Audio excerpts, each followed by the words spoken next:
I'm so happy you're here today. Take a deep breath. Get comfortable. And let yourself relax for a moment. Today, we're going to improve your English listening skills in a natural way. Not through difficult grammar rules. Not through long vocabulary lists. And definitely not through pressure. Instead, we're going to listen, repeat, think, and experience English the way it appears in everyday life. Maybe you already know a lot of English words. Maybe you've studied English for months or even years. But when someone speaks naturally, quickly, and casually, you still find yourself thinking, wait, what did they just say? If that sounds familiar, you're not alone. Many English learners know hundreds or even thousands of words, but understanding real conversations feels completely different. The good news is that listening is a skill, and skills can be trained. Little by little, day by day, conversation by conversation. By the end of today's lesson, you'll notice something important. You'll begin recognizing natural English patterns that native speakers use every single day. You don't need to speak fast. You don't need to sound perfect. You don't need a perfect accent. You simply need to understand the rhythm, the flow, and the feeling of everyday English. And that's exactly what we're going to practice together. If you're enjoying this lesson, make sure to stay with me until the end, because the conversations will gradually become more natural and more interesting as we move forward. Let's begin. Imagine you are waking up on a quiet weekday morning. The sunlight is coming through the window. Your alarm has just stopped ringing.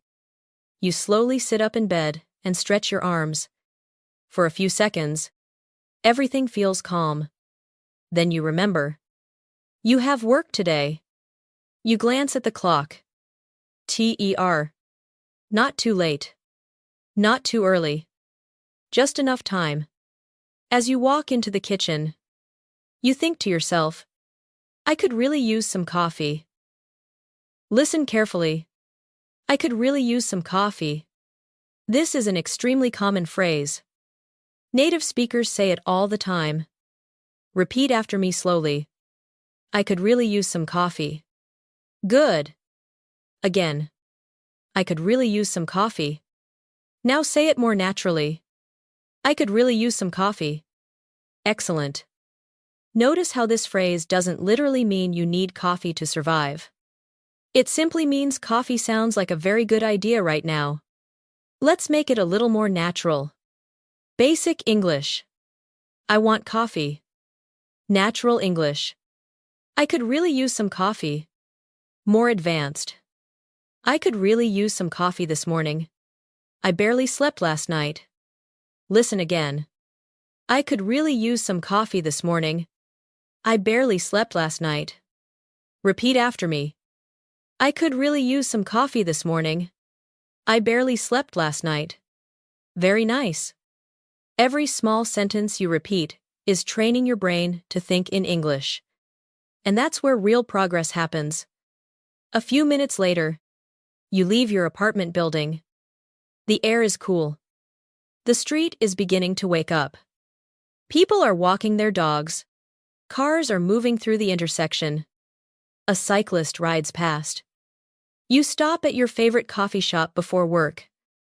The smell of fresh coffee fills the room. Soft music is playing in the background. The line isn't too long.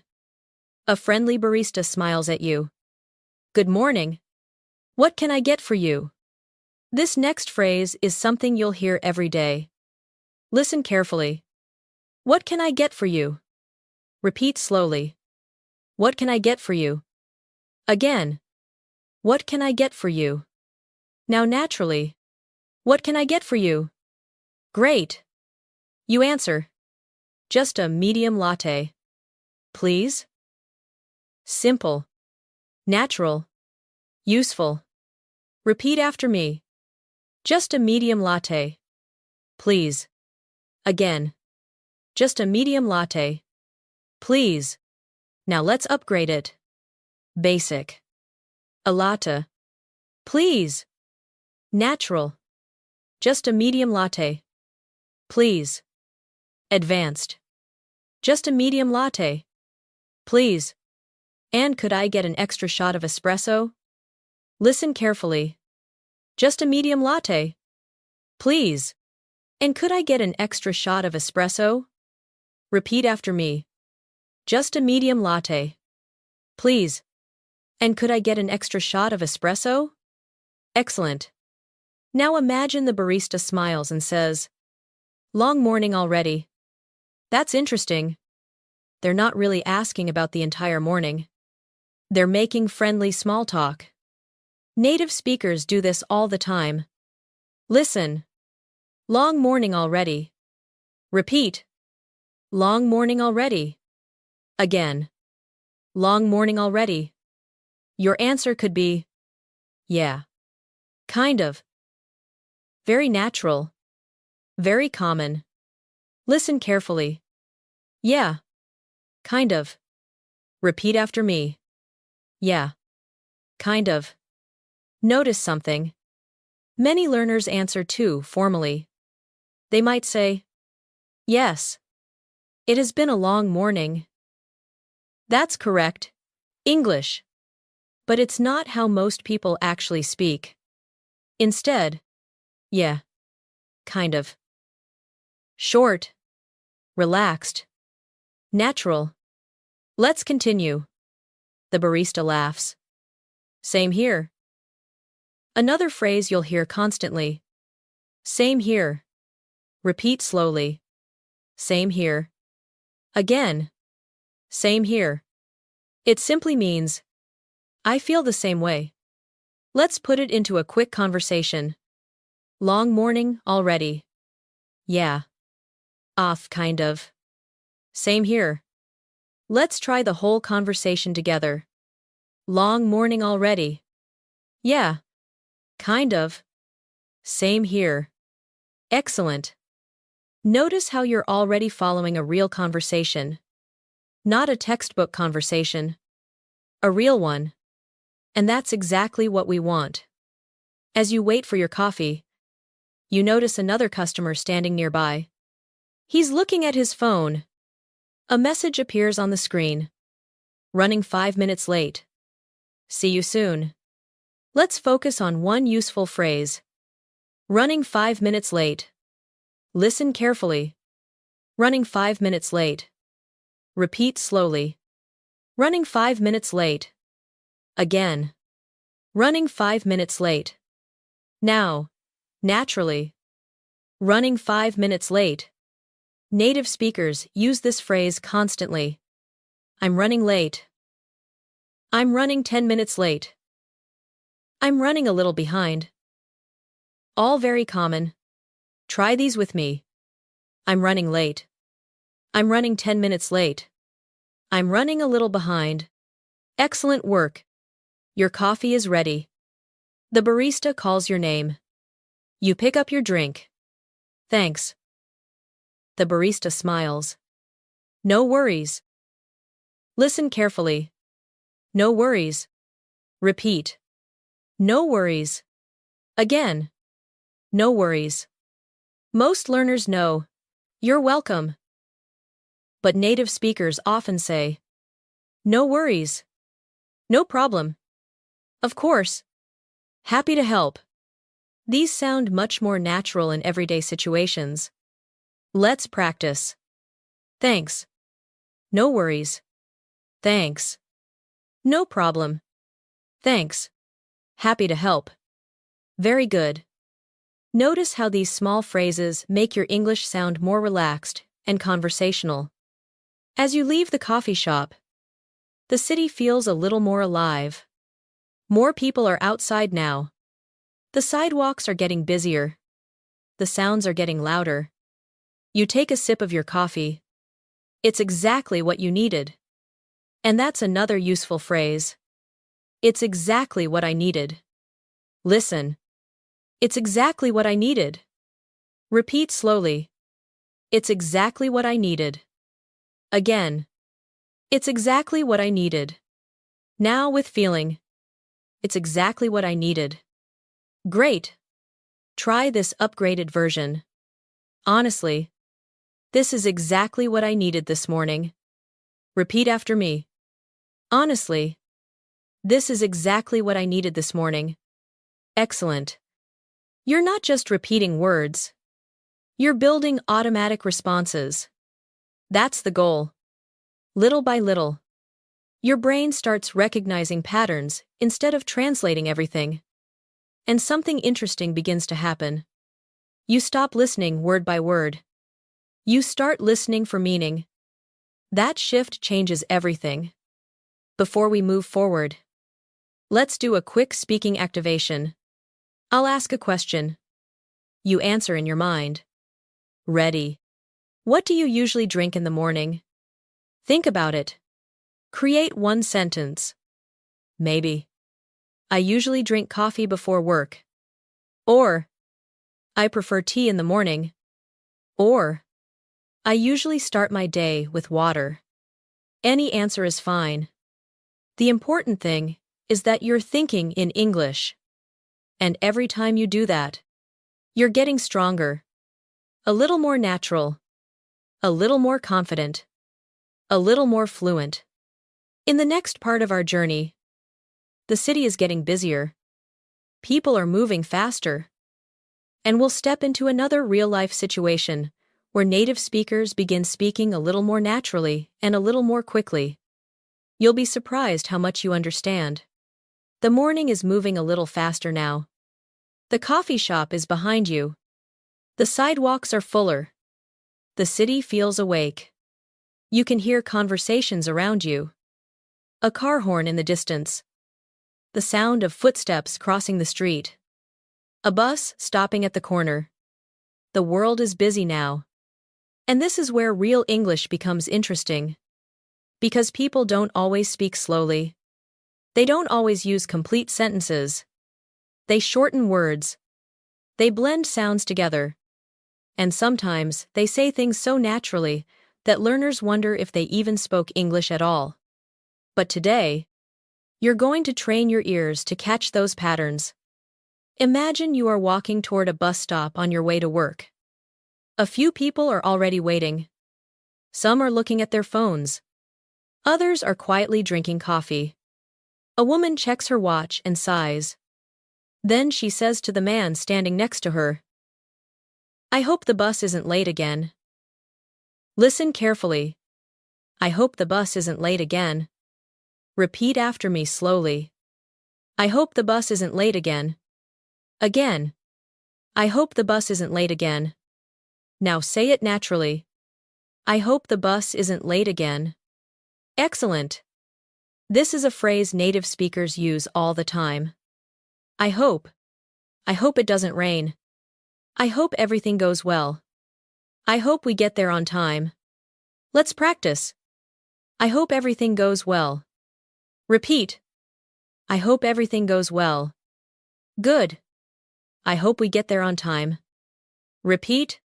I hope we get there on time. Very nice.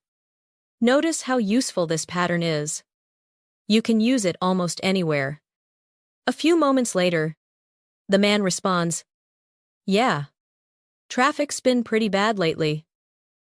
Listen carefully. Traffic's been pretty bad lately. Repeat slowly. Traffic's been pretty bad lately. Again. Traffic's been pretty bad lately. Now naturally. Traffic's been pretty bad lately. Great job. Notice something important. In gesture. Traffic's. Native speakers often contract words. Traffic has been. Becomes traffic's been. You'll hear this constantly. He's been working. She's been studying. It's been raining. Traffic's been bad. Let's practice. It's been a long day. Repeat. It's been a long day. She's been busy. Repeat. She's been busy. He's been waiting. Repeat. He's been waiting. Wonderful. You're beginning to hear English the way people actually speak. Not textbook English. Real English. The bus arrives. The doors open. People step inside. You find an empty seat near the window. As the bus starts moving, two coworkers sit down nearby. One says, "You look tired." The other laughs. "Honestly, I didn't sleep much." This next phrase is extremely common. Honestly. Listen carefully. Honestly. Repeat. Honestly. Again. Honestly. People use this word when they want to be sincere or direct. Honestly. I'm exhausted. Honestly. I forgot. Honestly. I wasn't expecting that. Let's try a few. Honestly. I'm tired today. Repeat. Honestly. I'm tired today. Honestly. I need another coffee. Repeat. Honestly. I need another coffee. Excellent. Now let's upgrade it. Basic English. I'm tired. Natural English. Honestly. I'm pretty tired today. Advanced English. Honestly. I'm pretty tired today. I stayed up way too late last night. Listen carefully. Honestly. I'm pretty tired today. I stayed up way too late last night. Repeat after me. Honestly. I'm pretty tired today. I stayed up way too late last night. Excellent work. Notice how adding details makes your English sound more natural and more human. Real conversations are full of details. People explain. People react. People share small pieces of their day.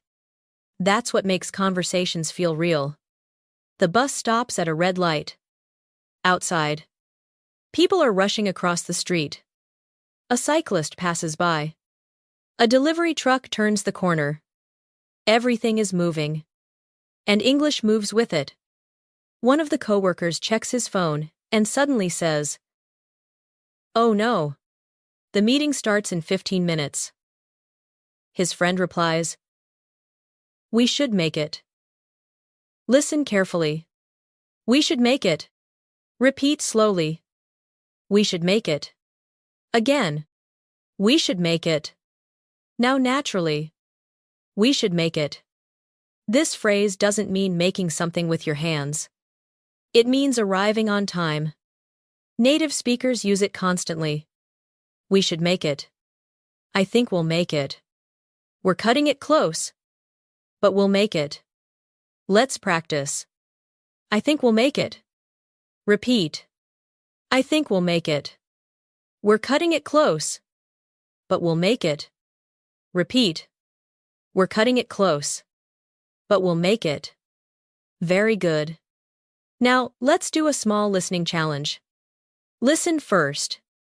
We should make it if traffic doesn't get any worse. Did you catch that? Listen again. We should make it if traffic doesn't get any worse. Now repeat after me. We should make it if traffic doesn't get any worse. Excellent. Notice how you're following longer sentences now. That's progress. Every sentence you understand is evidence that your listening is improving. The bus continues downtown. People get on. People get off. The sounds around you keep changing. A student sits nearby and calls a friend. You overhear part of the conversation. "Hey, where are you?" The friend replies through the phone. "I'm almost there." That's another phrase you'll hear every day. I'm almost there. Listen carefully. I'm almost there. Repeat. I'm almost there. Again. I'm almost there. Now naturally. I'm almost there. Great? People rarely say their exact location. Instead, they often use flexible phrases.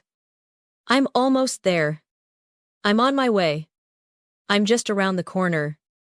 I'll be there soon. Let's practice together. I'm on my way. Repeat. I'm on my way. I'll be there soon. Repeat. I'll be there soon. Very good.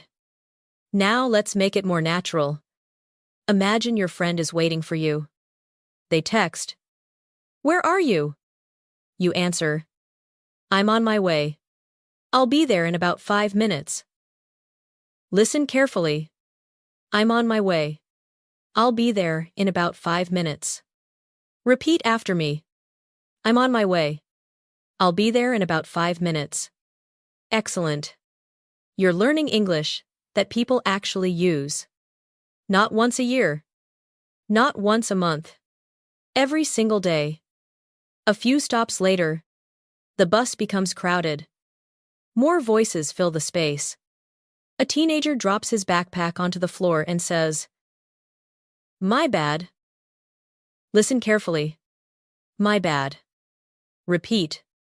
My bad. Again. My bad. This phrase is extremely common.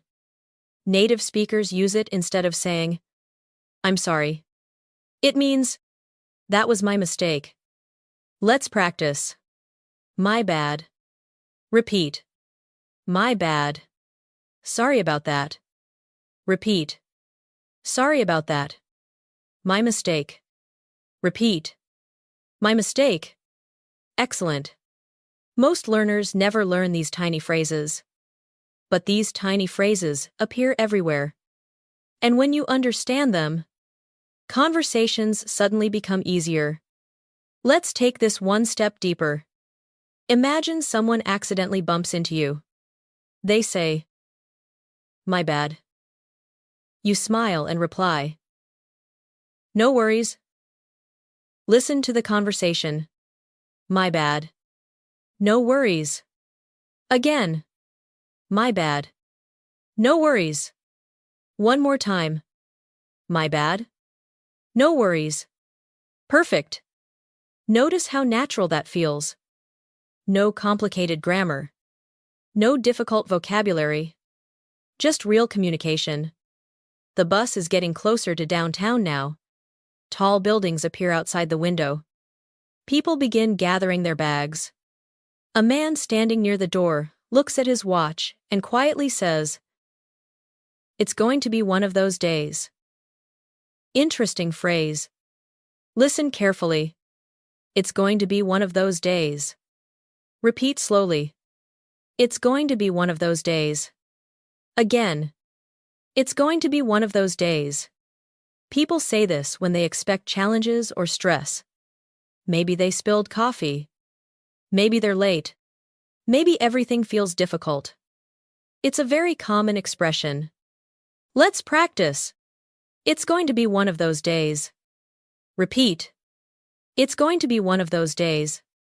Now with emotion. It's going to be one of those days. Excellent. Can you hear the rhythm? Native English is not only words. It's music. It's timing. It's emotion. That's why repeating aloud is so powerful. Your ears learn. Your mouth learns. Your brain learns. Together. Before we continue, let's do a quick activation exercise. It's your turn. Imagine you're heading to work or school. How are you feeling today? Try answering in your mind. Maybe, I'm feeling pretty good today. Or, honestly, I'm a little tired. Or, I'm excited for the day. Any answer works. The important thing is that you're creating English yourself. Not translating. Creating. That's a huge difference. Many learners spend years translating. Fluent speakers create. And every time you practice like this, you're moving one step closer to that goal.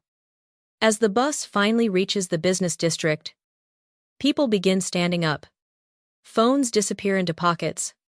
Coffee cups are emptied. Backpacks are lifted. A new part of the day is about to begin. And something interesting is waiting just ahead. In the next situation, you'll hear the kind of English people use when they arrive at work. Greet coworkers. Solve small problems. and navigate conversations that happen every single day.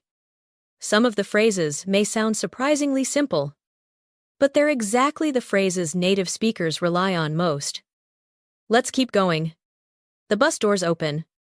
People step onto the sidewalk. The energy feels different now. The quiet pace of the morning coffee shop is gone. The city is fully awake. You walk toward a tall office building surrounded by people carrying laptops, backpacks, and coffee cups. Some people are walking quickly.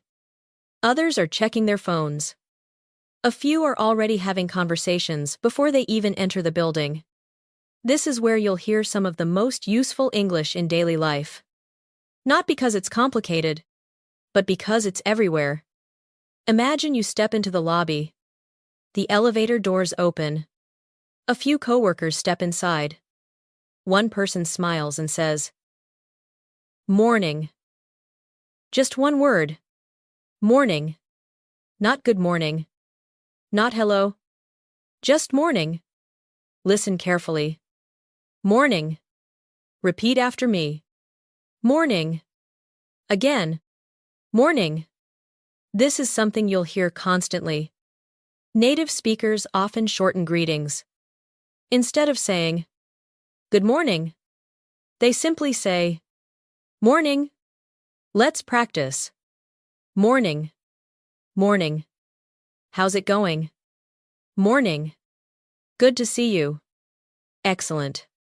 Notice how natural and relaxed these greetings feel. Many learners expect conversations to start with complete sentences. Real life is usually much shorter. The elevator reaches the 8th floor. People step out. The office is bright. Computer screens are turning on. Someone is filling a water bottle. Someone else is organizing papers. You walk toward your desk. A coworker looks up and says, "How's it going?" This next phrase is extremely common.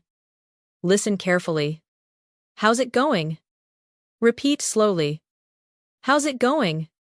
Again. How's it going? Now naturally. How's it going? Great. Here's something important. Most of the time, people are not asking for a detailed answer. They're simply greeting you. Let's look at a few natural responses. Pretty good. Not bad. Doing well. Can't complain. Let's practice. Pretty good. Repeat. Pretty good. Not bad. Repeat. Not bad. Can't complain. Repeat. Can't complain. Now let's create a natural conversation. How's it going? Pretty good.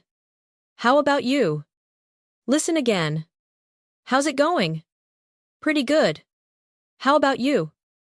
Now repeat after me. How's it going? Pretty good. How about you? Excellent. You're already participating in a conversation that happens millions of times every day. A few minutes later, you sit down at your desk. You open your email. Several new messages have arrived. One of them is marked important. Your coworker walks over and asks, "Did you see the email from Sarah?" Listen carefully. Did you see the email from Sarah? Repeat. Did you see the email from Sarah? Again. Did you see the email from Sarah? Now, naturally. Did you see the email from Sarah? Notice something. Native speakers often pronounce this quickly. Did you becomes didja. You might hear, "Didja see the email from Sarah?" This is exactly why listening can feel difficult. The words don't disappear. They simply connect together.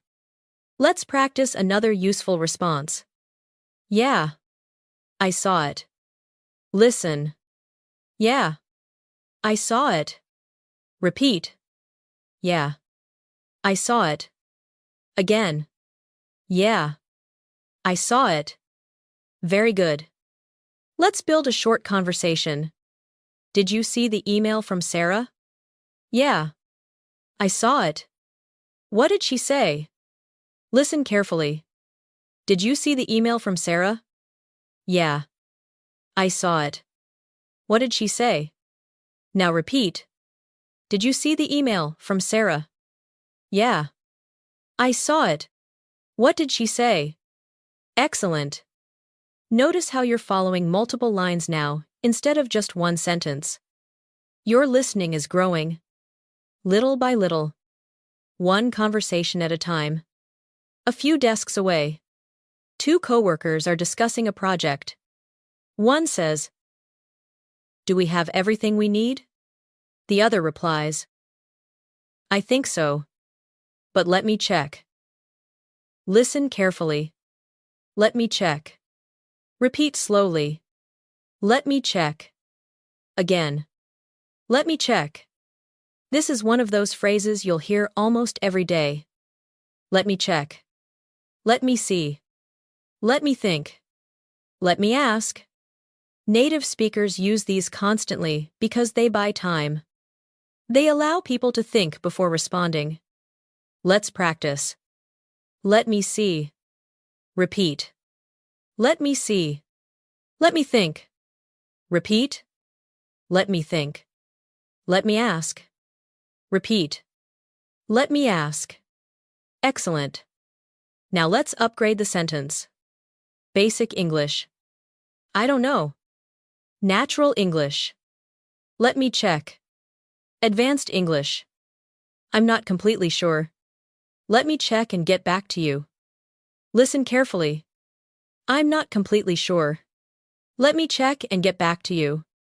Repeat after me. I'm not completely sure. Let me check and get back to you. Very good. That sounds professional, natural, and confident. Notice how native speakers rarely jump straight to yes or no. They soften responses. They create space. That's part of sounding natural. A little later, your manager walks into the room. The atmosphere changes slightly. People sit a little straighter. Computer screens suddenly become very interesting. The manager smiles and says, "Quick question." Listen carefully. Quick question. Repeat. Quick question. Again. Quick question. This phrase is incredibly common. Whenever someone says, "quick question," they usually have something they need. Let's practice. Quick question. Repeat. Quick question. Now listen to the full sentence. Quick question. Do you have a minute? Repeat after me. Quick question. Do you have a minute? Excellent. Now let's create a mini conversation. Quick question. Do you have a minute? Sure. What's up? Listen carefully. Sure. What's up? Repeat. Sure. What's up? Again. Sure. What's up? This phrase is extremely common. What's up? It can mean, what's happening? What's going on? What do you need? Context decides the meaning. Let's practice. What's up? Repeat. What's up? Sure. What's up? Repeat. Sure. What's up? Great. The manager continues. We need to finish this report by 3. Your coworker responds immediately. I'm working on it. Listen carefully. I'm working on it. Repeat. I'm working on it. Again. I'm working on it. This phrase appears everywhere. At work. At home. In school. In everyday life. It means, I'm already doing it. Let's practice. I'm working on it. Repeat. I'm working on it. Don't worry. I'm working on it. Repeat. Don't worry. I'm working on it. Excellent. Now let's make it more natural. Honestly. I'm working on it right now. Repeat. Honestly. I'm working on it right now. Very nice. You can probably imagine yourself using this phrase today. That's exactly the goal. Real English. Useful English. English you can actually use. Around mid-morning, the office becomes busier. Phones ring. Conversations happen. Meetings begin. A coworker rushes past your desk carrying several folders. She stops and laughs. Sorry. It's been crazy today. Listen carefully. It's been crazy today. Repeat. It's been crazy today. Again. It's been crazy today. Native speakers use crazy in many situations. Not necessarily something negative. Sometimes, it simply means busy. Unexpected. A little overwhelming. Let's practice. It's been crazy today. Repeat. It's been crazy today. It's been a busy morning. Repeat. It's been a busy morning. Excellent. Now let's do a short listening challenge. Listen first. Honestly, it's been a crazy morning. But we're making progress. Did you catch that? Listen again. Honestly, it's been a crazy morning. But we're making progress. Now, repeat. Honestly, it's been a crazy morning. But we're making progress. Wonderful. You're beginning to process longer ideas. Not just individual vocabulary. That's an important breakthrough. Many learners focus on understanding every word. Fluent listeners focus on understanding the message, the meaning, the intention. And you're practicing that skill right now. As lunchtime approaches, people begin talking about food. One coworker leans back in his chair and says, I'm starving. Listen carefully. I'm starving. Repeat. I'm starving. Again. I'm starving. Of course. This doesn't literally mean you're starving. It simply means you're very hungry. Native speakers exaggerate like this all the time. Let's practice. I'm starving. Repeat. I'm starving. I'm really hungry. Repeat. I'm really hungry. I could eat right now. Repeat. I could eat right now. Excellent. Now, listen to this conversation. I'm starving. Same here. Want to grab lunch? Sounds good. Listen again. I'm starving. Same here. Want to grab lunch? Sounds good. Now repeat after me. I'm starving. Same here. Want to grab lunch? Sounds good. Excellent work. Notice how natural conversations often move quickly. Short sentence. Short response. Short invitation. Quick agreement. And somehow, everyone understands perfectly. Before we continue, let's do another speaking activation. Think about your own workday or school day. What's one thing you're working on right now? Create a simple sentence in your mind. Maybe, I'm working on a project. Or, I'm working on improving my English. Or, I'm working on staying focused. Take a moment. Create your own sentence. Good. That's real practice. Not memorization. Creation. And every time you create your own sentence, your confidence grows. The office is beginning to empty as people prepare for lunch. Conversations shift from deadlines and emails to food, plans, and social connections. The energy becomes lighter. The pace becomes more relaxed. And in the next part of our journey, you'll step into one of the most common social situations in English-speaking life. Lunch break conversations. The place where people share opinions, make plans, joke with coworkers, and use some of the most natural English you'll ever hear. And you'll be surprised how many useful phrases are hiding inside those simple conversations. The morning has been busy. Emails have been answered. Meetings have started. Projects are moving forward. And now something changes. The atmosphere becomes lighter. Computer screens are still glowing. But people are beginning to think about something else. Lunch. You hear chairs moving. Someone closes a laptop. A coworker stretches and says, "I need a break." Listen carefully. I need a break. Repeat after me slowly. I need a break. Again. I need a break. Now say it naturally. I need a break. Excellent. This is something native speakers say all the time. Sometimes after work. Sometimes after studying. Sometimes after a long conversation. Let's make it more natural. Basic English. I'm tired. Natural English. I need a break. Advanced English. I need a break.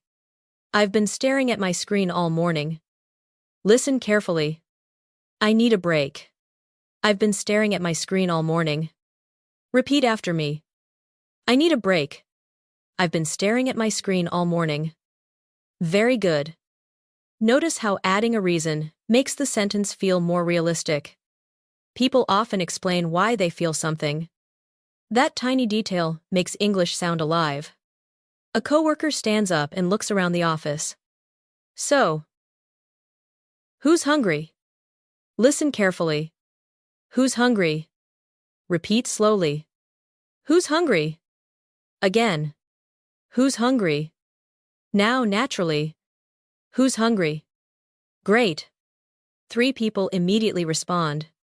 Me. Definitely. Always. Interesting. Right. Real conversations are often much shorter than learners expect. People don't always answer with complete sentences. Sometimes one word is enough. Let's practice. Who's hungry? Definitely. Repeat. Who's hungry? Definitely. Again. Who's hungry? Definitely. Now try another. Who's hungry? Me. Repeat. Who's hungry? Me. Excellent. You are beginning to hear the rhythm of everyday English. Not perfect textbook English. Real, spoken English. A few minutes later, 4 coworkers walk out together. The weather is pleasant. The sidewalks are crowded with people heading to restaurants, food trucks, and cafes. One coworker asks, "What are you in the mood for?" This next phrase is extremely common. Listen carefully. What are you in the mood for? Repeat slowly. What are you in the mood for? Again. What are you in the mood for? Now, naturally. What are you in the mood for? Very good. Native speakers use this when talking about food, movies, activities, or even music. It means, what sounds good right now? Let's practice. What are you in the mood for? Repeat. What are you in the mood for? I'm in the mood for pizza. Repeat. I'm in the mood for pizza. I'm in the mood for something light. Repeat. I'm in the mood for something light. Excellent. Notice how useful this phrase is. You can use it almost every day. One coworker says, "I'm in the mood for tacos." Another laughs, "I had tacos yesterday." A third person says, "Honestly, anything sounds good right now." Listen carefully. Anything sounds good right now. Repeat. Anything sounds good right now. Again. Anything sounds good right now. Now naturally. Anything sounds good right now. Wonderful. This phrase appears when you're very hungry or very open to suggestions. Let's upgrade it. Basic. I'm hungry. Natural. Anything sounds good right now. Advanced. Honestly. Anything sounds good right now. I skipped breakfast this morning. Listen carefully. Honestly. Anything sounds good right now. I skipped breakfast this morning. Repeat after me. Honestly. Anything sounds good right now. I skipped breakfast this morning. Excellent work. Can you feel something happening? These conversations are becoming easier to follow. You aren't translating every word. You're following ideas. That's an important shift. The group arrives at a small restaurant. The lunch crowd is already there. People are talking. Dishes are clinking. Someone laughs loudly from another table. The smell of fresh food fills the room. The server approaches and smiles. Can I start you off with something to drink? Listen carefully. Can I start you off with something to drink? Repeat slowly. Can I start you off with something to drink? Again. Can I start you off with something to drink? Very good. This is a common restaurant phrase. Many learners expect, "What do you want to drink?" But native speakers often use softer, more natural language. Let's practice a response. Just water for me. Listen. Just water for me. Repeat. Just water for me. Again. Just water for me. Now another. I'll have iced tea. Repeat. I'll have iced tea. Excellent. The server walks away. Everyone opens their menus. One coworker immediately says, "I already know what I'm getting." Listen carefully. I already know what I'm getting. Repeat. I already know what I'm getting. Again. I already know what I'm getting. Now, naturally. I already know what I'm getting. Great. This phrase is very common. You might hear, "I know exactly what I want." "I already know." "I've made up my mind." Let's practice. I've made up my mind. Repeat. I've made up my mind. I know exactly what I want. Repeat. I know exactly what I want. Excellent. At the other end of the table, someone looks overwhelmed. There are too many choices. She laughs and says, "I can't decide." Listen carefully.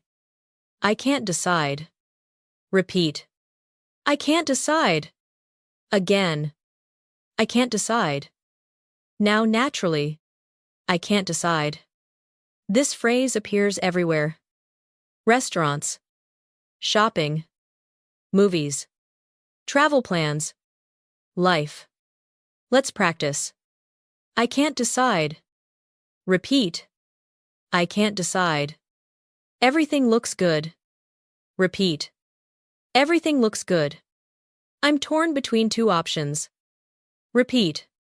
I'm torn between two options. Excellent. Notice how native speakers often express uncertainty. Not every conversation is direct. People hesitate. People think aloud. People change their minds. That's what makes conversations sound human. The server returns. Everyone places their orders. Then something interesting happens. One coworker suddenly says, "Wait. Are we forgetting Jake?" The group looks around. An empty chair. No Jake. Someone quickly grabs a phone. A message arrives. Running a little late. Go ahead and order without me. Listen carefully. Go ahead and order without me. Repeat slowly. Go ahead and order without me. Again. Go ahead and order without me. This phrase is incredibly useful. Go ahead means continue, proceed, don't wait. Let's practice. Go ahead. Repeat. Go ahead. Go ahead and start. Repeat. Go ahead and start. Go ahead without me. Repeat. Go ahead without me. Excellent. This next part is something you'll hear every day. One coworker reads the message and says, "No worries." Another says, "He does this all the time." Everyone laughs. Listen carefully. He does this all the time. Repeat. He does this all the time. Again. He does this all the time. Now naturally. He does this all the time. This phrase is used constantly. She says that all the time. We come here all the time. I hear that all the time. Let's practice. I hear that all the time. Repeat. I hear that all the time. We come here all the time. Repeat. We come here all the time. Very good. The food arrives. The conversation changes. People stop talking for a moment. Then someone takes a bite and immediately says, "Wow, this is really good." Listen carefully. This is really good. Repeat. This is really good. Again. This is really good. Native speakers often react emotionally to food. Let's upgrade the sentence. Basic. It's good. Natural. This is really good. Advanced. Wow. This is really good. You should try it. Listen carefully. Wow. This is really good. You should try it. Repeat after me. Wow. This is really good. You should try it. Excellent. Now let's create a mini conversation. How's your sandwich? Honestly, it's really good. You should try it.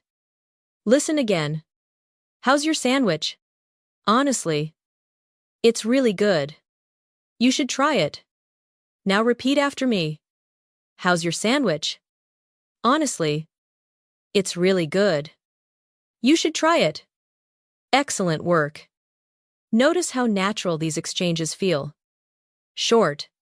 Useful. Real. This is the kind of English people use every day. Not complicated. Not formal. Just natural. As lunch continues, the conversation slowly shifts away from food. People begin talking about weekend plans. A concert. A movie. A hiking trip. A family gathering. The energy becomes more personal. More relaxed. More social. One coworker asks, "So, any plans for the weekend?" Listen carefully. Any plans for the weekend? Repeat slowly. Any plans for the weekend? Again. Any plans for the weekend? Now naturally. Any plans for the weekend? Excellent. Before hearing the response, think about your own answer. What would you say? Maybe. I'm meeting some friends. Maybe. I'm staying home. Maybe. I'm going hiking. Take a moment. Create your own sentence. Good. That's real English practice. You're not memorizing. You're participating. You're becoming part of the conversation. And that's exactly where confidence begins. As lunch comes to an end, people finish their drinks, gather their things, and slowly stand up from the table. The relaxed atmosphere starts to fade. The afternoon is waiting. New situations. New conversations. New opportunities to hear English the way people actually speak. And very soon, you'll find yourself in another everyday environment where decisions, opinions, and spontaneous conversations happen constantly. A place where native speakers often talk quickly, change their minds, compare options, and use phrases that learners rarely hear in textbooks. And once you start noticing those patterns, everyday English becomes much easier to understand. The afternoon begins slowly. People return from lunch carrying coffee cups, finishing conversations, and settling back into their routines. For a while, the office feels calm again. The sound of keyboards fills the room. Someone quietly hums a song while working. A phone rings in the distance. An email notification appears. Everything feels familiar. A few hours pass. The workday moves forward. Then, finally, the clock reaches late afternoon.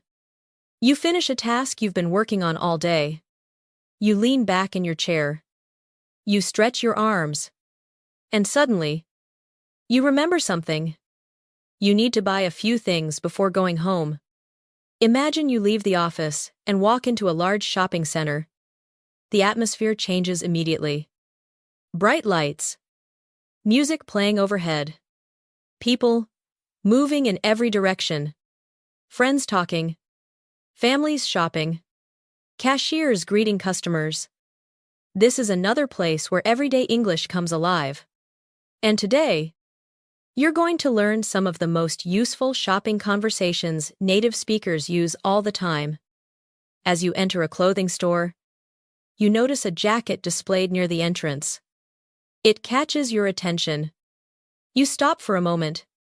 A store employee walks over and smiles.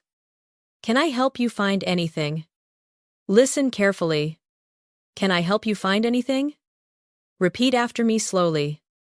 Can I help you find anything? Again. Can I help you find anything? Now naturally. Can I help you find anything? Excellent. This is one of the most common phrases you'll hear in stores. Let's practice a natural response. Just looking. Thanks. Listen carefully. Just looking. Thanks. Repeat. Just looking. Thanks. Again. Just looking. Thanks. This response is extremely useful. You don't need to explain. You don't need a long answer. Just looking. Thanks. Simple. Natural. 8 polite. Now let's create a mini conversation. Can I help you find anything? Just looking. Thanks. Listen again.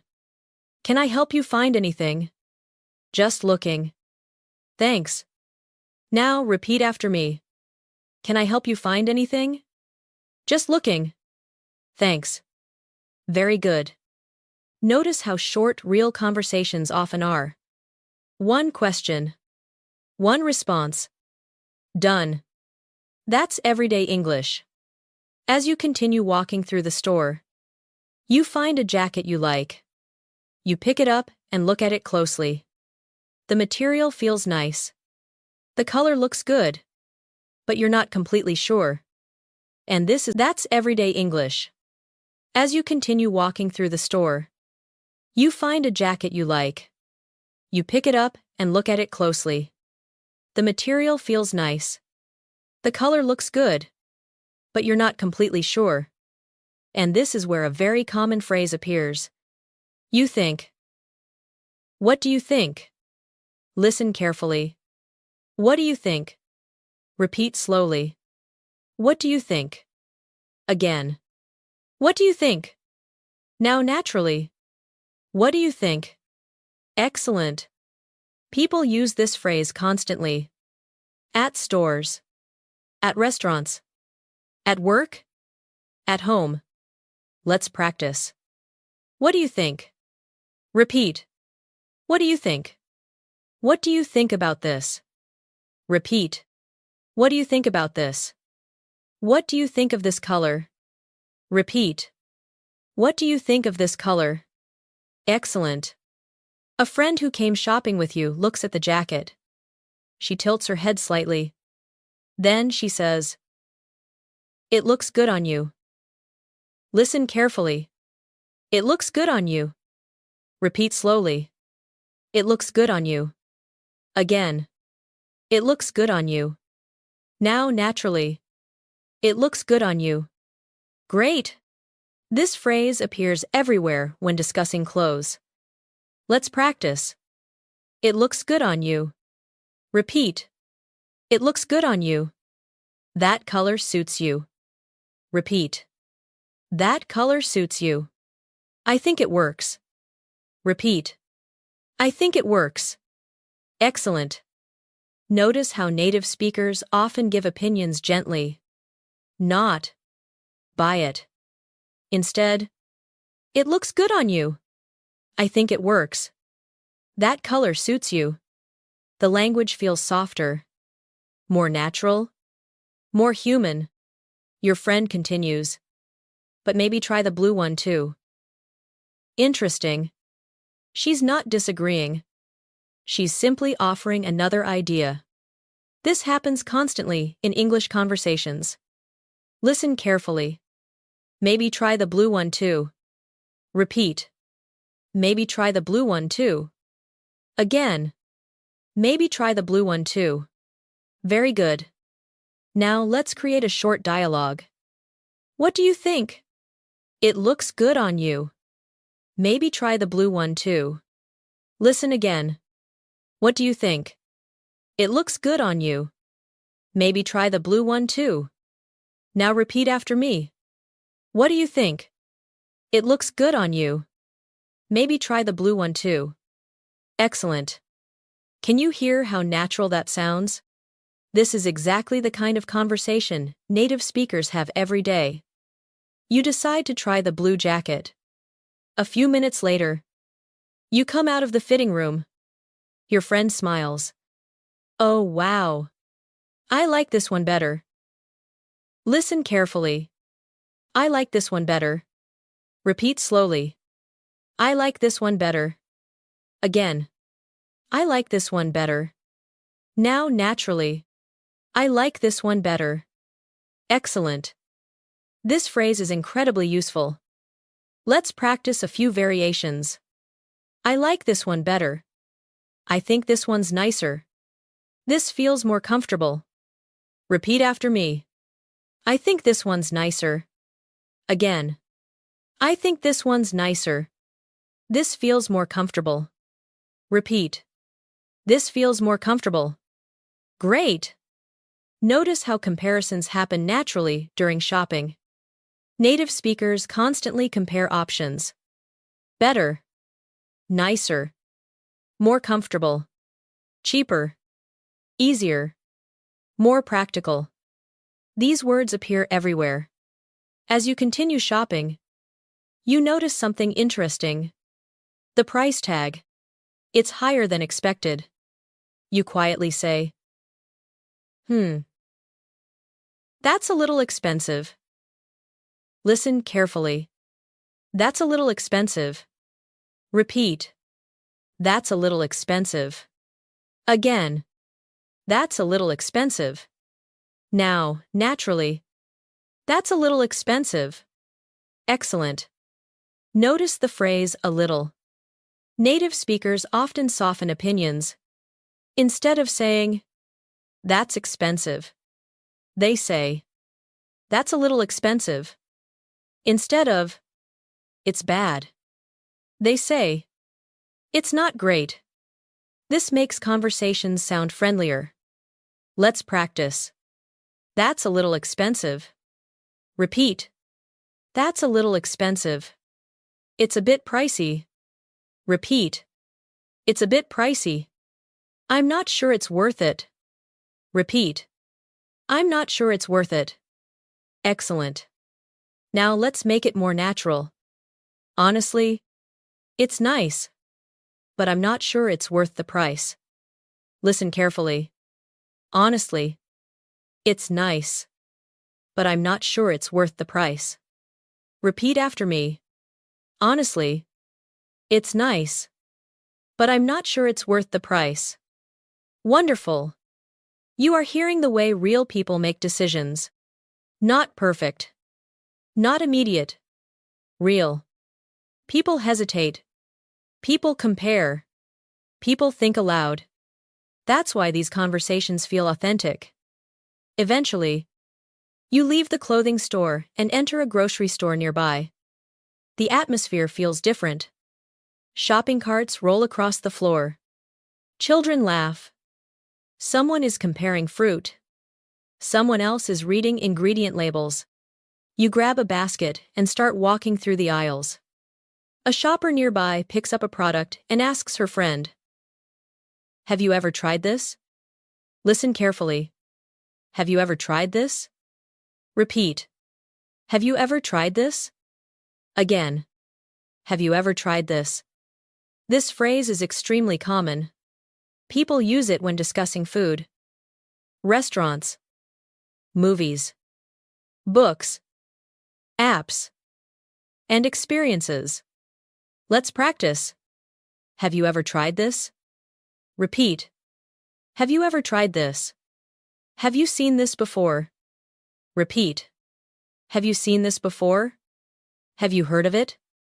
Repeat. Have you heard of it? Excellent. The friend responds, "Yeah. It's pretty good." Listen carefully. It's pretty good. Repeat. It's pretty good. Again. It's pretty good. This is one of the most common opinion phrases in English. Native speakers use pretty a lot. Pretty good. Pretty nice. Pretty interesting. Pretty useful. Let's practice. Pretty good. Repeat. Pretty good. Pretty interesting. Repeat. Pretty interesting. Pretty useful. Repeat. Pretty useful. Excellent. Notice how often native speakers avoid extreme opinions. Not amazing. Not terrible. Pretty good. That's very natural English. As you continue shopping, you realize you're forgetting something. You stop walking. You think for a second. Then you say, "I feel like I'm forgetting something." Listen carefully. I feel like I'm forgetting something. Repeat slowly. I feel like I'm forgetting something. Again. I feel like I'm forgetting something. Excellent. This phrase is very common. Let's practice. I feel like I'm forgetting something. Repeat. I feel like I'm forgetting something. I feel like I've seen this before. Repeat. I feel like I've seen this before. I feel like I need more coffee. Repeat. I feel like I need more coffee. Very good. Before we continue, let's do a quick speaking activation. Think about the last thing you bought. Maybe it was food. Maybe it was clothing. Maybe it was something online. Create one sentence in your mind. What was it? Maybe. I bought a new pair of shoes. Or, I bought groceries yesterday. Or, I ordered a book online. Take a moment. Create your own sentence. Good. That is real communication. That is real practice. Every sentence you create helps your brain become more comfortable thinking directly in English. As the shopping trip comes to an end, the sun is beginning to set outside. The stores feel a little calmer.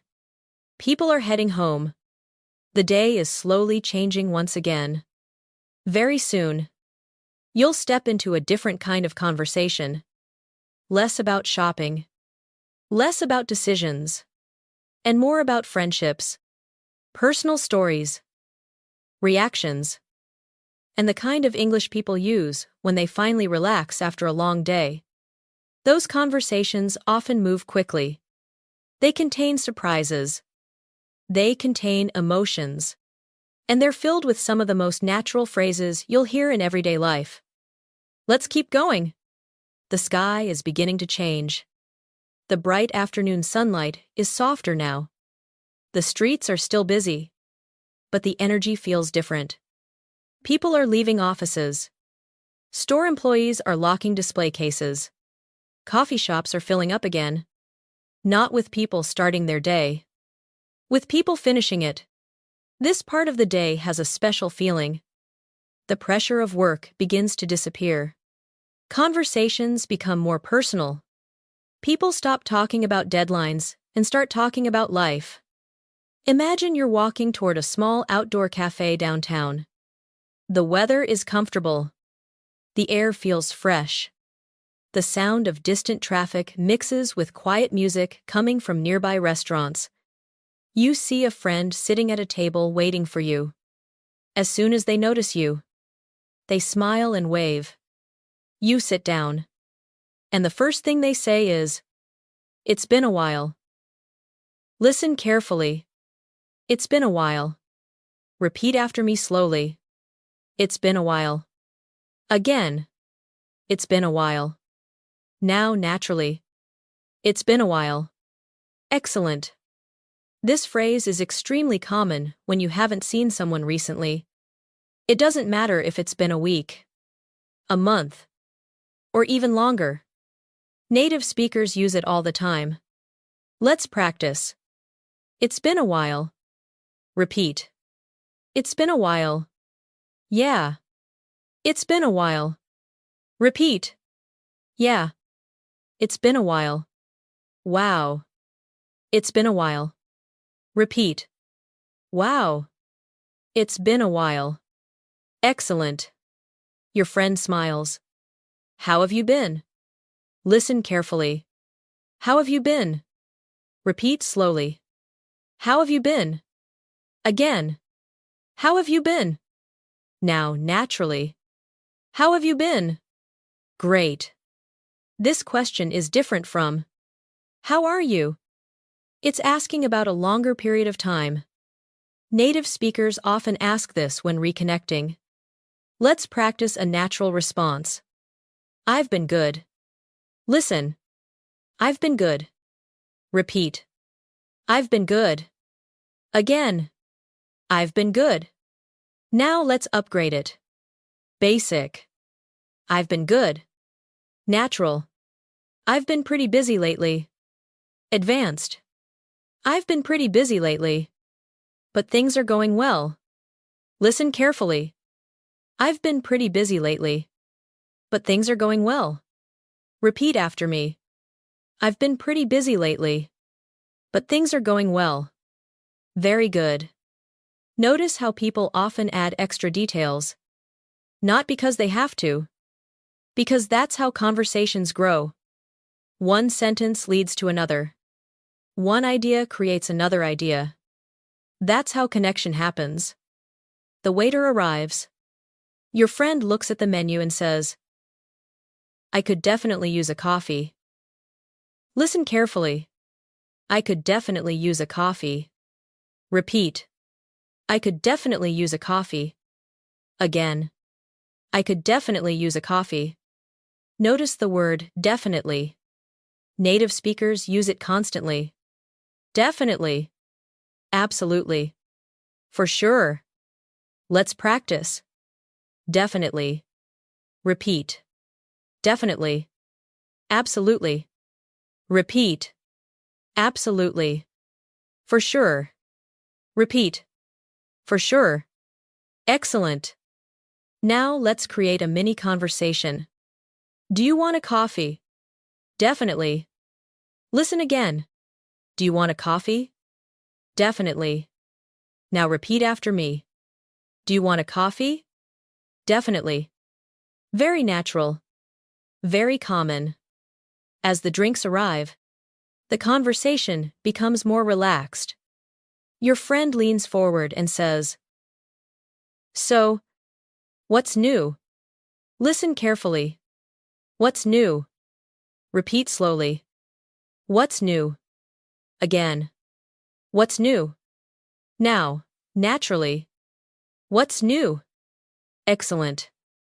This question is everywhere. Friends, coworkers, family members. People use it when they want updates about your life.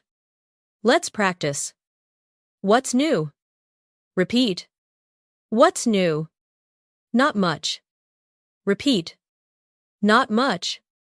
A few things. Actually. Repeat. A few things. Actually. Excellent.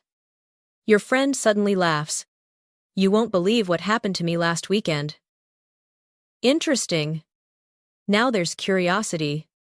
Something unexpected is coming. Native speakers love telling stories like this. Listen carefully. You won't believe what happened. Repeat. You won't believe what happened. Again. You won't believe what happened. Now naturally. You won't believe what happened. Great! This phrase immediately creates interest. People want to know more. Let's practice. You won't believe what happened. Repeat. You won't believe what happened. Guess what happened? Repeat. Guess what happened? Wait until you hear this. Repeat. Wait until you hear this. Excellent. These phrases create curiosity naturally. And curiosity keeps conversations alive. Your friend begins telling the story. So, I was walking home Saturday night. Immediately, you notice something. Stories often begin this way. So, well, actually, listen carefully. So, I was walking home Saturday night. Repeat slowly. So, I was walking home Saturday night. Again. So, I was walking home Saturday night. Excellent. These small words help stories sound natural. Without them, speech can sound robotic. Native speakers rarely jump directly into a story. They ease into it. Your friend continues. And then, something really weird happened. Listen carefully. Something really weird happened. Repeat. Something really weird happened. Again. Something really weird happened. Now naturally. Something really weird happened. Very good. People love describing things as weird. Funny. Strange. Unexpected. Let's practice. That was weird. Repeat. That was weird. That's strange. Repeat. That's strange. That was unexpected. Repeat. That was unexpected. Excellent. The story continues. Your friend explains how a dog somehow escaped from a nearby yard and started following him down the street. Soon you both begin laughing. And your friend says, I'm not even kidding. Listen carefully. I'm not even kidding. Repeat. I'm not even kidding. Again. I'm not even kidding. This phrase means, I'm serious. It's true. Let's practice. I'm not even kidding. Repeat. I'm not even kidding. Seriously. Repeat. Seriously. I'm serious. Repeat. I'm serious. Excellent. Notice how emotions naturally enter conversations. Surprise. Humor. Curiosity. These emotions make English easier to remember. Your brain remembers feelings, not just words. The conversation continues. A few minutes later, your friend asks about your life. So, what about you? Listen carefully. What about you? Repeat slowly. What about you? Again. What about you? Now, naturally. What about you? Excellent. This simple phrase appears everywhere. It keeps conversations balanced. Let's practice. What about you? Repeat. What about you? How about you? Repeat. How about you? And you? Repeat. And you? Excellent. Now it's your turn. Imagine you're talking to a friend. How would you answer? Maybe you've started a new hobby. Maybe you've been studying English. Maybe you've been busy with work. Create one sentence in your mind. Take a moment. Good. That's real communication. That's exactly how confidence grows. One sentence. The sun is setting now. The sky is painted with orange and gold colors. People walk past the cafe. Some are laughing. Some are carrying shopping bags. Others are simply enjoying the evening. Your friend checks the time and says, I needed this. Listen carefully. I needed this. Repeat. I needed this. Again. I needed this. This phrase carries emotion. It means, this moment was important. This helped me. This made me feel better. Let's practice. I needed this. Repeat. I needed this. I really needed this. Repeat. I really needed this. This was exactly what I needed. Repeat. This was exactly what I needed. Excellent. Notice how simple English can express real emotions. You don't need complicated vocabulary. You need honest vocabulary. The kind people actually use. Before leaving, your friend stands up and smiles. We should do this again sometime. Listen carefully. We should do this again sometime. Repeat slowly. We should do this again sometime. Again. We should do this again sometime. Now, naturally. We should do this again sometime. Excellent. This is a very common goodbye phrase. Let's practice. We should do this again sometime. Repeat. We should do this again sometime. Definitely. Repeat. Definitely. Sounds good. Repeat. Sounds good. Excellent. Now, let's create one final mini conversation. We should do this again sometime. Definitely. Sounds good. Listen again. We should do this again sometime. Definitely. Sounds good. Now, repeat after me. We should do this again sometime. Definitely. Sounds good. Wonderful. As you walk away from the cafe, something feels different. The city lights are beginning to glow. The air is cooler. The day is winding down. And without realizing it, you've just followed a full conversation between friends. You understood greetings, questions, stories, reactions, emotions, and natural expressions. That's real listening progress. In the next part of our journey, the setting becomes even more personal. The outside world fades into the background. Home, family, evening routines, relaxed conversations. The kind of English people use when they finally slow down after a long day. And hidden inside those simple moments are some of the most useful phrases you'll ever learn. The evening has arrived. The city outside is still alive. But the pace is slower now. Office lights are turning off, one by one. Restaurants are filling with families and friends. Cars move through the streets under glowing streetlights. The day is coming to an end. And for many people, this is the best part of the day. The moment they finally get home. Imagine you unlock your front door. You step inside. The air feels warmer, comfortable, familiar. You put down your bag, take off your shoes, and let out a long breath. The pressure of the day begins to disappear. From another room, someone calls out, Hey! You're home! Listen carefully. You're home.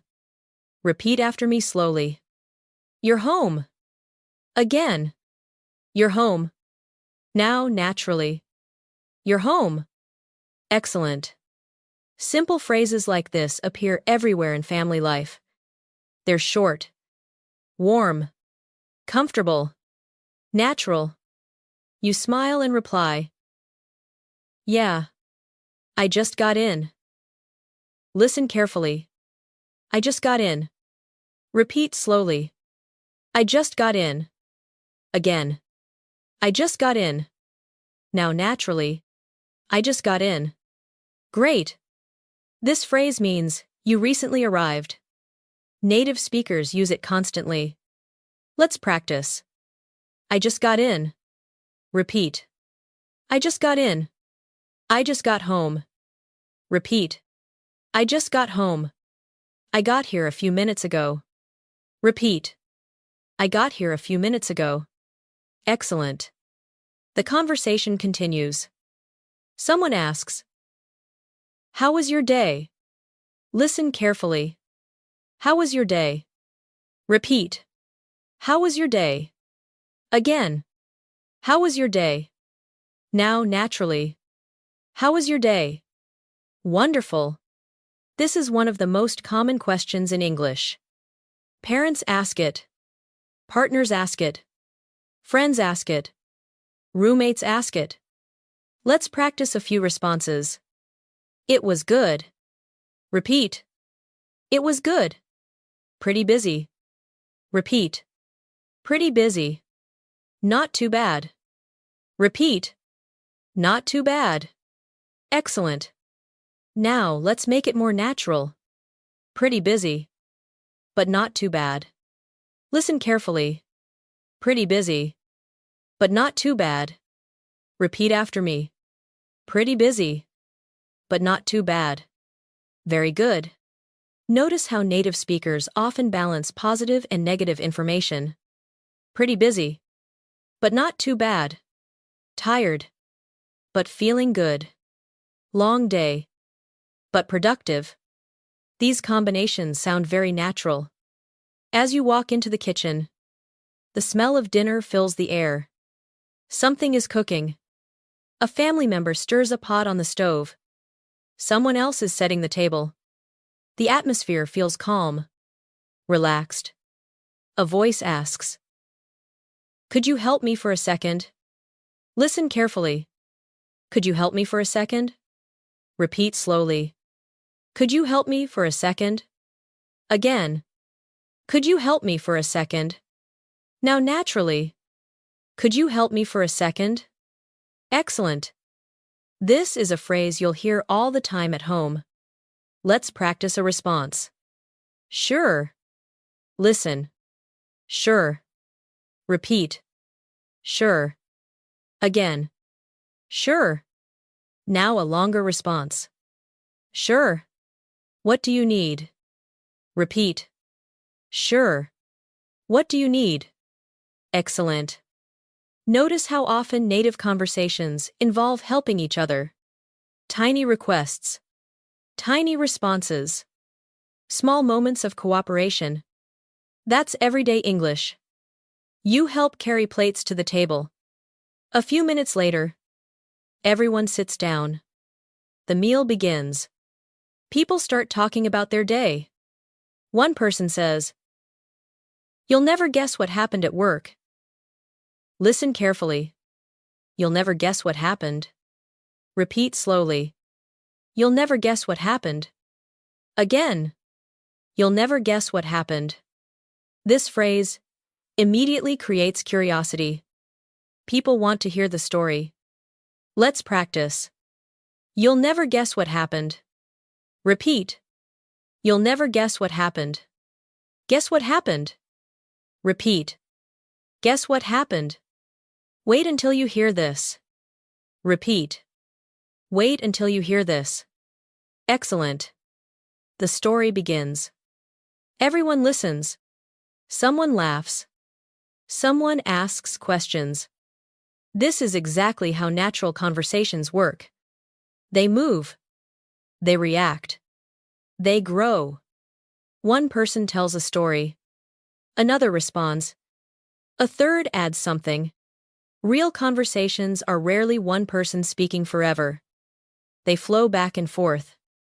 A family member suddenly laughs and says, "No way." Listen carefully. No way. Repeat. No way. Again. No way. Now naturally. No way. Excellent. This phrase is extremely common. It expresses surprise. Let's practice. No way. Repeat. No way. Seriously. Repeat. Seriously. You're kidding. Repeat. You're kidding. Excellent. Imagine this conversation. I won free concert tickets. No way. Listen again. I won free concert tickets. No way. Now repeat after me. I won free concert tickets. No way. Very good. Notice how emotional reactions are often very short. 1 or 2 words. That's enough. As dinner continues, another person reaches for a bowl and asks, "Can you pass me the salad?" Listen carefully. Can you pass me the salad? Repeat slowly. Can you pass me the salad? Again. Can you pass me the salad? This kind of request appears constantly at family dinners, restaurants, picnics, holiday gatherings. Let's practice. Can you pass me the salad? Repeat. Can you pass me the salad? Can you pass me the bread? Repeat. Can you pass me the bread? Can you hand me that? Repeat. Can you hand me that? Excellent. Now let's create a mini conversation. Can you pass me the salad? Sure. Here you go. Listen carefully. Can you pass me the salad? Sure. Here you go. Now repeat. Can you pass me the salad? Sure. Here you go. Excellent. These simple exchanges happen thousands of times every day. And once you understand them, listening becomes easier. After dinner, everyone moves into the living room. The television is on quietly. Someone sits on the couch. Someone else checks their phone. The atmosphere is peaceful, comfortable. A family member suddenly yawns, then says, "I'm exhausted." Listen carefully. I'm exhausted. Repeat slowly. I'm exhausted. Again. I'm exhausted. This is a very common alternative to saying, "I'm tired." Let's compare. Basic English. I'm tired. Natural English. I'm really tired. Advanced English. I'm exhausted. Listen carefully. I'm exhausted. Repeat. I'm exhausted. Very good. Let's practice a few similar expressions. I'm exhausted. I'm worn out. I'm drained. Repeat after me. I'm worn out. Again. I'm worn out. I'm drained. Repeat. I'm drained. Excellent. Native speakers use these emotional words frequently. They sound natural, expressive, real. A few moments later, someone asks, "What do you want to watch?" Listen carefully. What do you want to watch? Repeat. What do you want to watch? Again. What do you want to watch? Excellent. A simple question, but one that creates lots of conversation. One person wants a comedy. Another wants an action movie. Someone else wants a documentary. And suddenly, nobody can agree. One person laughs and says, "We always do this." Listen carefully. We always do this. Repeat. We always do this. Again. We always do this.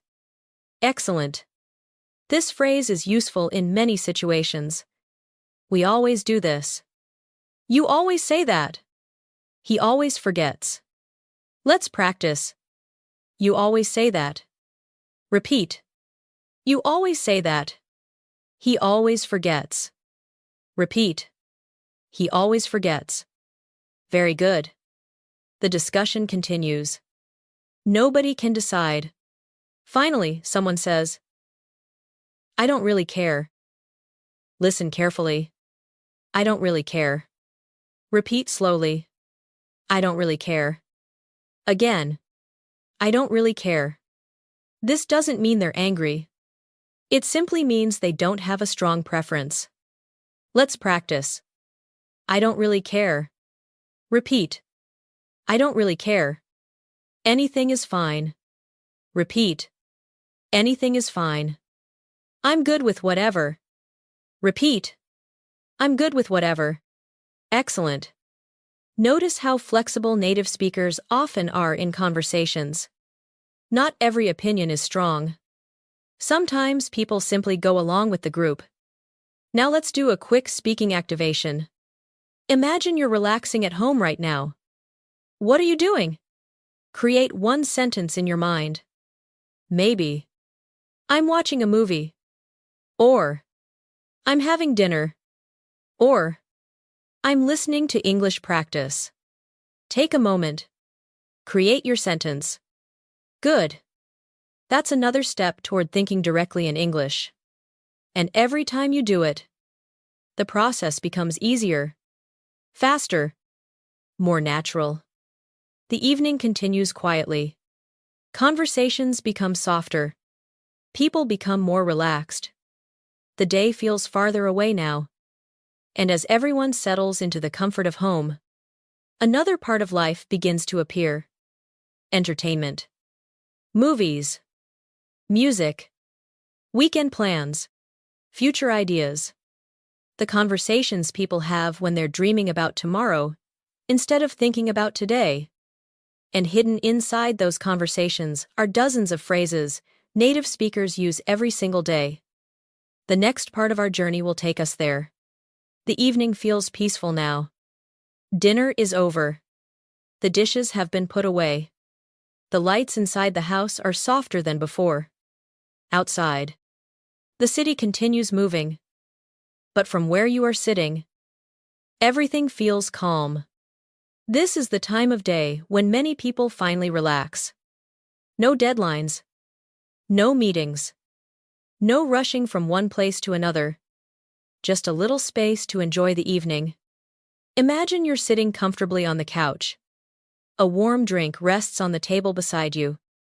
The television is on, but nobody has chosen anything yet. A family member scrolls through a streaming service. Movie titles move across the screen. Someone sighs and says, "There are too many choices." Listen carefully. There are too many choices. Repeat after me, slowly. There are too many choices. Again. There are too many choices. Now, naturally. There are too many choices. Excellent. This is a phrase native speakers use in many situations. Not just movies. Restaurants. Shopping. Travel plans. Life in general. Let's practice. There are too many choices. Repeat. There are too many choices. There are too many options. Repeat. There are too many options. I can't decide. Repeat. I can't decide. Excellent.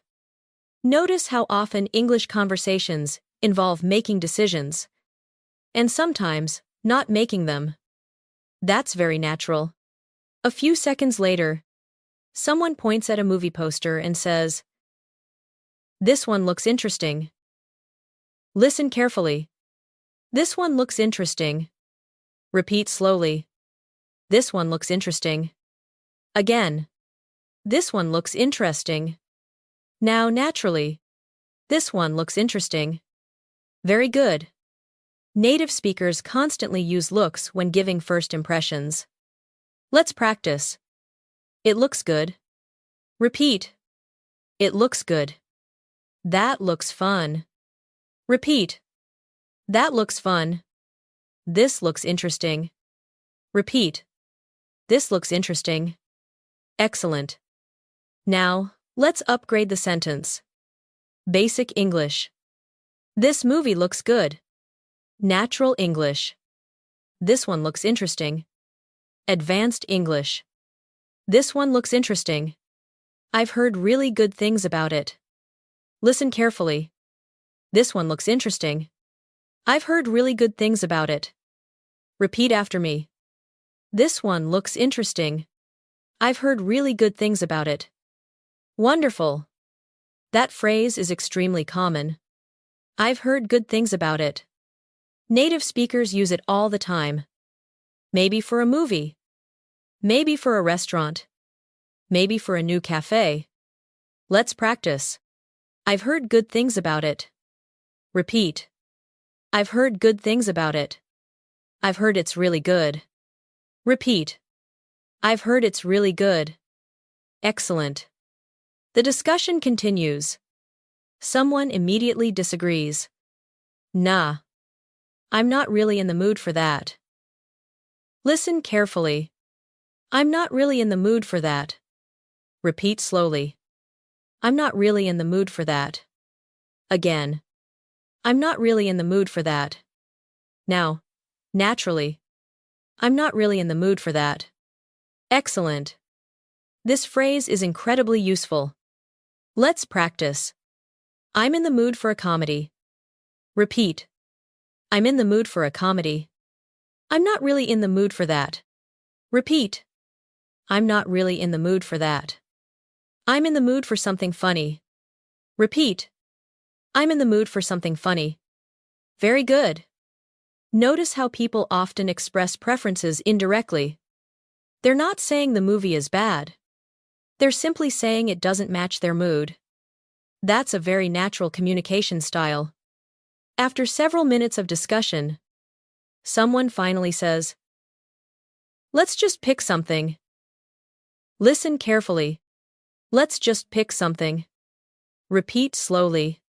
Let's just pick something. Again. Let's just pick something. Now naturally. Let's just pick something. Excellent. This phrase appears when people have spent too much time deciding. Let's practice. Let's just pick something. Repeat. Let's just pick something. Let's go with this one. Repeat. Let's go with this one. Works for me. Repeat. Works for me. Excellent. Works for me is one of the most useful expressions in conversational English. It means, that's okay with me. I agree. Sounds fine. Let's practice. Works for me. Repeat. Works for me. Sounds good? Repeat. Sounds good. I'm good with that. Repeat. I'm good with that. Excellent. The movie begins. Everyone settles into the couch. The room becomes quiet. For a while. Nobody speaks. Then something funny happens on screen. Someone immediately laughs and says, "That was hilarious." Listen carefully. That was hilarious. Repeat slowly. That was hilarious. Again. That was hilarious. Now naturally. That was hilarious. Wonderful. Hilarious means very funny. Native speakers use it constantly. Let's practice. That was hilarious. Repeat. That was hilarious. That was funny. Repeat. That was funny. That cracked me up. Repeat. That cracked me up. Excellent. Notice this phrase. That cracked me up. It's very natural. Native speakers use it often when something makes them laugh. Now let's create a mini conversation. Did you see that? Yeah. That was hilarious. Listen again. Did you see that? Yeah. That was hilarious. Now repeat after me. Did you see that? Yeah. That was hilarious. Excellent. You are following natural reactions. And reactions are some of the most useful English you'll ever learn. People react constantly. To stories. To movies. To news. To conversations. A little later. The movie becomes more exciting. Something unexpected happens. A family member suddenly sits forward and says, "Wait. What just happened?" Listen carefully. What just happened? Repeat slowly. What just happened? Again. What just happened? Now naturally. What just happened? Excellent. This phrase appears everywhere. Not just movies. Real life too. Let's practice. What just happened? Repeat. What just happened? Wait a second. Repeat. Wait a second. Hold on. Repeat. Hold on. Excellent. These phrases help people process surprises. Native speakers use them all the time.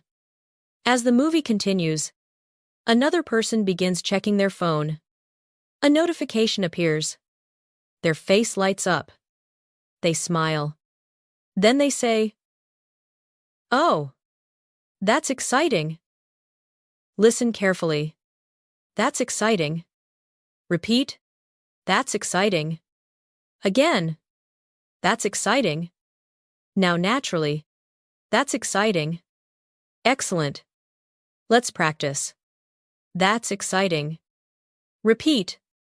That's exciting. That's great news. Repeat. That's great news. Good for you. Repeat. Good for you.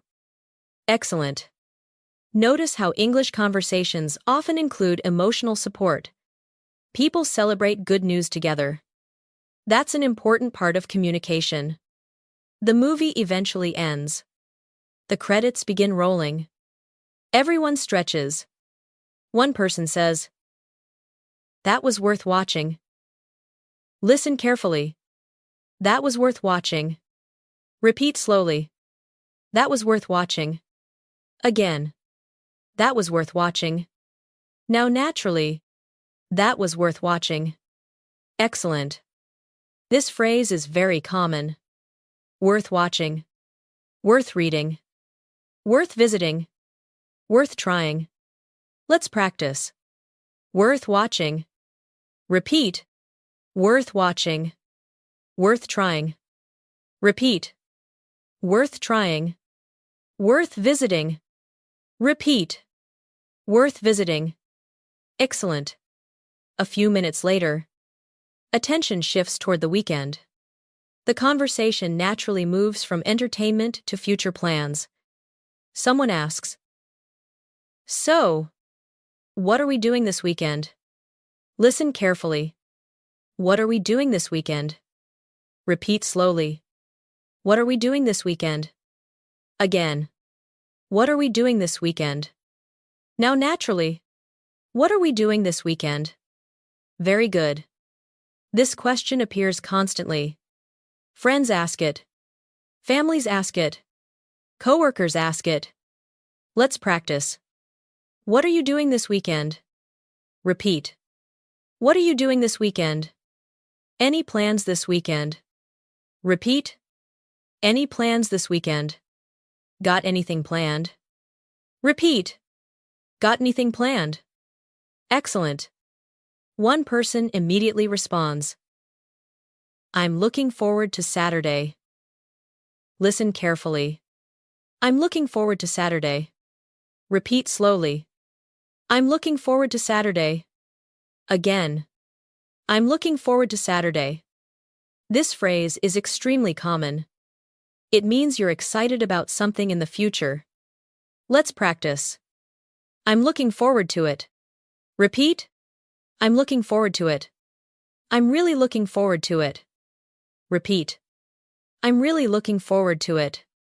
I'm looking forward to the weekend. Repeat. I'm looking forward to the weekend. Excellent. Now let's upgrade the sentence. Basic. I'm excited. Natural. I'm looking forward to it. Advanced. I'm really looking forward to it. It's been a long week. Listen carefully. I'm really looking forward to it. It's been a long week. Repeat after me.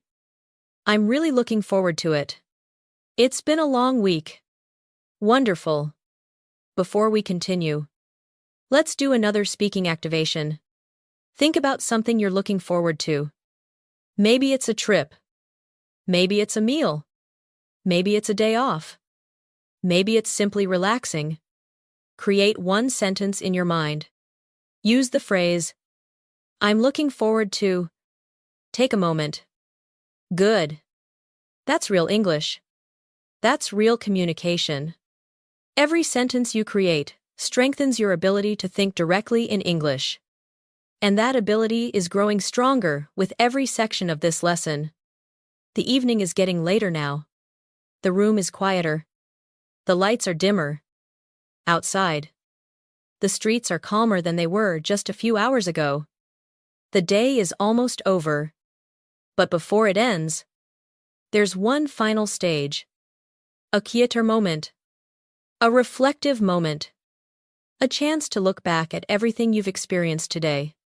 The conversations. The stories. The decisions. The emotions. And in that final part, you'll discover something important.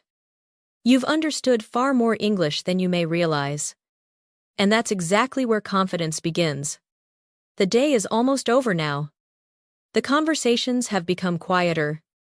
The city outside has slowed down. Most of the lights in nearby buildings are off. The streets are calmer. The noise of the day has faded into the background. You are sitting comfortably. Maybe you're on the couch. Maybe you're in bed. Maybe you're simply relaxing after a long day. Either way, this is a perfect moment to pause, to breathe, to reflect, and to notice something important. Today, you listened to English in many different situations. A coffee shop. A bus. An office. A restaurant. A store. A conversation with a friend. An evening at home. Plans for the weekend. And without even realizing it, you've been training one of the most important skills in language learning. Understanding meaning. Not individual words. Not grammar rules. Meaning. Imagine you're looking out the window. The night sky is quiet. A few cars pass by. A cool breeze moves through the air. And as you think about your day, a simple thought comes to mind. It was a good day. Listen carefully. It was a good day. Repeat after me slowly. It was a good day. Again. It was a good day. Now naturally. It was a good day. Excellent. Simple. Natural. Useful. Native speakers often reflect like this at the end of the day. Let's practice a few variations. It was a good day. It was a long day. It was a productive day. Repeat after me. It was a long day. Again. It was a long day. It was a productive day. Repeat. It was a productive day. Very good. Notice how easy these sentences are. Fluency doesn't come from difficult words. Fluency comes from using simple words naturally. That's a powerful lesson. Many learners spend years searching for advanced vocabulary. Meanwhile, native speakers communicate effectively with simple language every single day. As you continue reflecting, another thought appears. I'm glad I did that. Listen carefully. I'm glad I did that. Repeat slowly. I'm glad I did that. Again. I'm glad I did that. Now, naturally. I'm glad I did that. Excellent. This phrase expresses satisfaction, happiness, a positive feeling about a decision. Let's practice. I'm glad I did that. Repeat. I'm glad I did that. I'm glad I came. Repeat. I'm glad I came. I'm glad we talked. Repeat. I'm glad we talked. Excellent. Notice how useful this phrase is. You can use it in countless situations. And native speakers do. A few moments later, you think about tomorrow, the next day, new opportunities, new conversations, new experiences. A natural phrase comes to mind. We'll see. Listen carefully. We'll see. Repeat slowly. We'll see. Again. We'll see. Now naturally. We'll see. Excellent. This is one of the most common expressions in conversational English. It means, I'm not sure yet. Let's wait and find out. Let's practice. We'll see. Repeat. We'll see. Maybe. We'll see. Repeat. Maybe. We'll see. We'll find out tomorrow. Repeat. We'll find out tomorrow. Excellent. Native speakers use uncertainty naturally. Not everything needs a definite answer.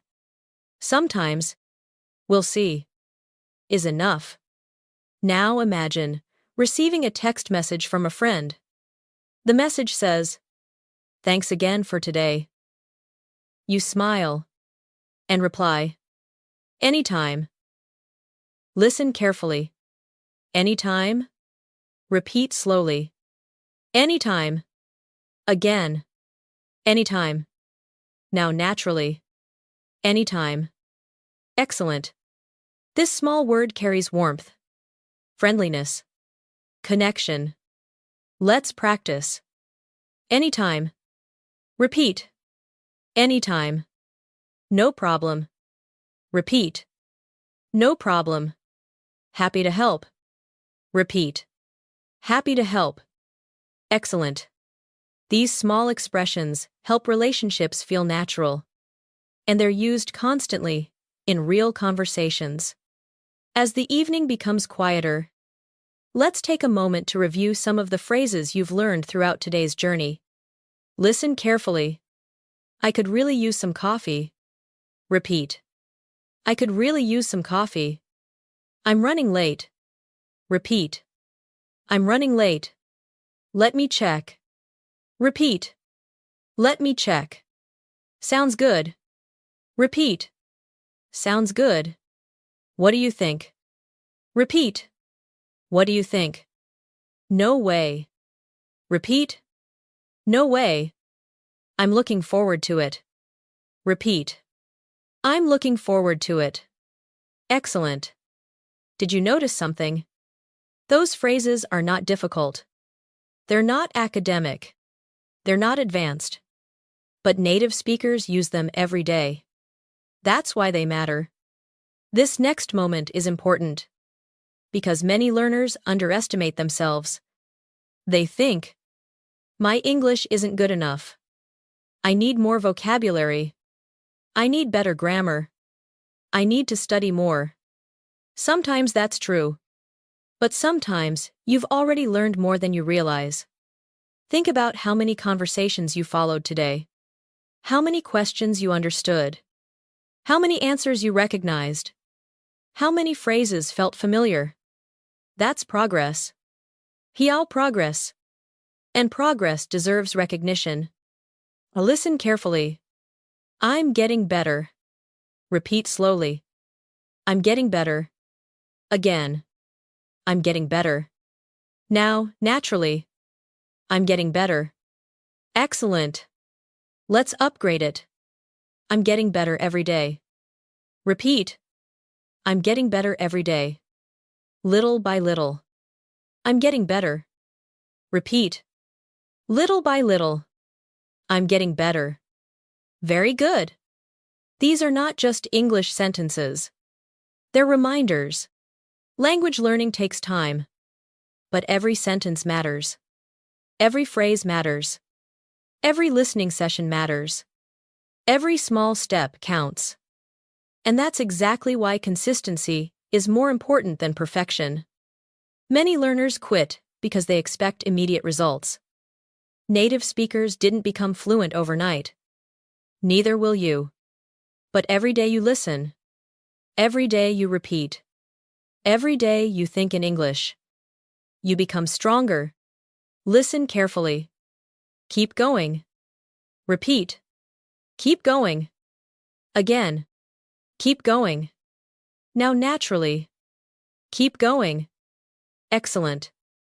This phrase is simple, but powerful. Keep going. Don't stop. Stay consistent. Trust the process. Let's practice another phrase. Trust the process. Repeat slowly. Trust the process. Again, trust the process. Now naturally, trust the process. Excellent. That phrase appears in many areas of life.